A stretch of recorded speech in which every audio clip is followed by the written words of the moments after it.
by the Arab Muslims. Now, as we're looking at other places where 1001 Nights was written and where it eventually kind of came to have its hold, we've got Egypt. And Egypt is one of those mind-boggling empires that, in all honesty, we as Americans can have no idea how long that culture existed. Our measly country is, 250 years old? Egypt was 2,700 years old, so 10 times the length that the United States existed, Egypt existed. Or 10 times as long as the United States has existed, I should say. When we're looking at a map, or at a timeline of this, we can see that Egypt goes from about 3000 BCE through about 300. If you are familiar with the story of Moses from the Bible, just to kind of give you a point of reference, Moses was in here between 19 and 21 in the New Kingdom, and all this time beforehand, Egypt had existed and Egypt had thrived. I think just phenomenal, because we think of the times of Moses being so far back in time, and then we're talking about how far that it's just mind-boggling. That was at the very end of Egypt's rule. So it's just something interesting and something for us to keep in mind. When we're looking at what exactly Egyptian culture is known for, obviously it's known for some of its engineering feats and some of its scientific feats with the pyramids. There was also a really complex and well-developed sense or system of writing with the hieroglyphics. And there was a well-developed sense of religion. Some history, quick history need to knows. The Persians, led by Alexander the Great, took over in 332 BCE, so before the Christian era, or before the Common Era. And Egypt became a really big melting pot of Greek and Roman beliefs and Persian beliefs, along with the fact that it was just a hub of trade.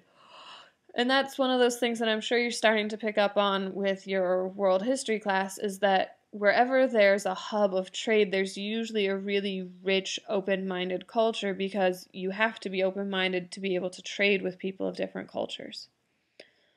Christianity was introduced into Egypt in the 1st century of the Common Era, and then Egypt was taken over by the Muslim Arabs in the 640s, so the same time that Persia fell. Egypt remained under Arab and Islamic influence until 1250 CE, and it remained an Arab or an Islamic country, although the group that was ruling the country was no longer Arabic. It became part of the Ottoman Turk Empire. So knowing all of this, we know all of these different cultures. We've talked pretty extensively now about Persia. We've talked pretty extensively about Egypt. We haven't really delved too deep into India, but we do know a lot about these other two cultures where most of the 1001 Nights were written.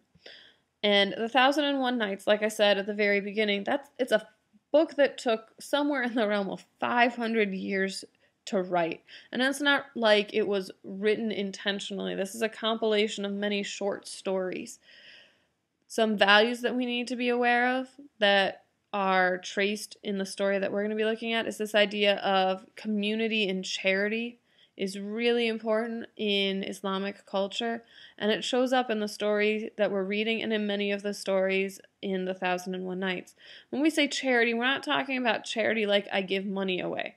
We're talking about charity like having a charitable mindset towards others, being forgiving, being kind, wanting the best for the other people around you.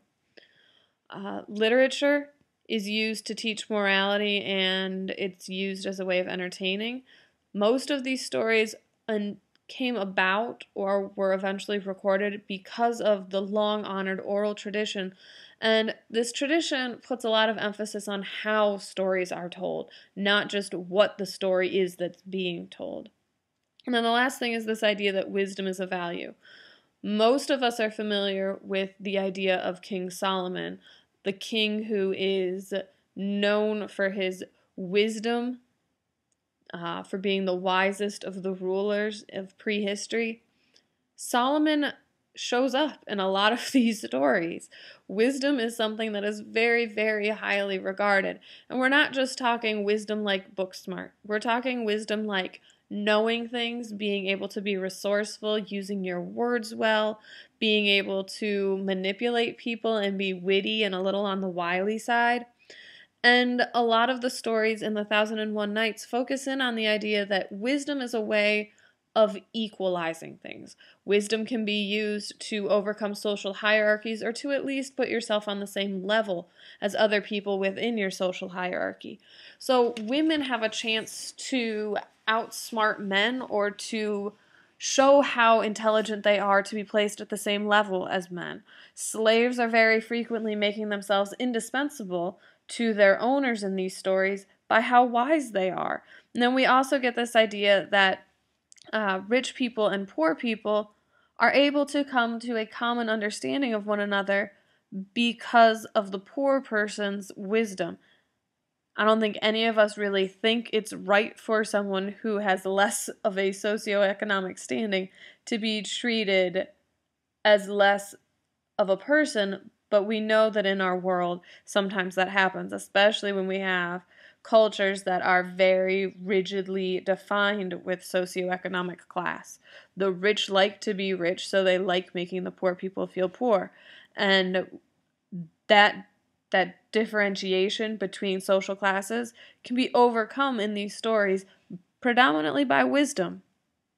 So when we're reading the story, we really need to keep an eye open for how does wisdom play a role, how does the idea of charity play a role, and then how does the idea of literature teaching morality, or at least what morals are we trying to get out of the story. If you have any questions, or if you want to be able to access this blog, it is just really, really fascinating. I'm going to leave this URL up here for a second so you can record that, and then you can get to your reading.